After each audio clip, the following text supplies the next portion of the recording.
LIC employees union Kozhikode division trade union ശില്പശാല നടത്തി. AIIEA vice president PP Krishnan ഉദ്ഘാടനം ചെയ്തു. LIC എംപ്ലോയീസ് യൂണിയൻ കോഴിക്കോട് ഡിവിഷന്റെ ബേസ് യൂണിറ്റ് നേതൃത്വത്തിലുള്ള ഡിവിഷണൽ തല ട്രേഡ് യൂണിയൻ ശില്പശാല നടന്നു. തുടർന്ന് ഗ്രൂപ്പ് ചർച്ച, പൊതുചർച്ച, ക്രോഡീകരണം എന്നിവ നടന്നു.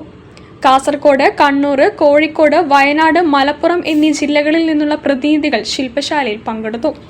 കോഴിക്കോട് സരോജ ഭവനിൽ നടന്ന ശില്പശാല AIIEA vice president PP Krishnan ഉദ്ഘാടനം ചെയ്തു.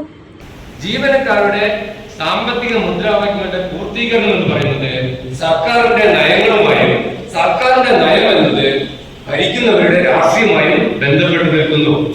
ഇഷ്യൂസിനെ പോളിസിയായിട്ടും പോളിസിയെ പൊളിറ്റിക്സ് ആയിട്ടും ബന്ധപ്പെടുത്തുക എന്നുള്ളത് നമ്മുടെ ഈ പ്രവർത്തനത്തിന്റെ രണ്ടാമത്തെ അടിസ്ഥാന ധാരണയാണ്. LIC employees union Kozhikode division president K Bahulayan അധ്യക്ഷത വഹിച്ചു. ശില്പശാലയിൽ general secretary MJ Sreeram, IK Biju എന്നിവർ സംസാരിച്ചു. News bureau, Kozhikode. ജില്ലാ വാർത്തയിൽ ഒരിടവേള കൂടി.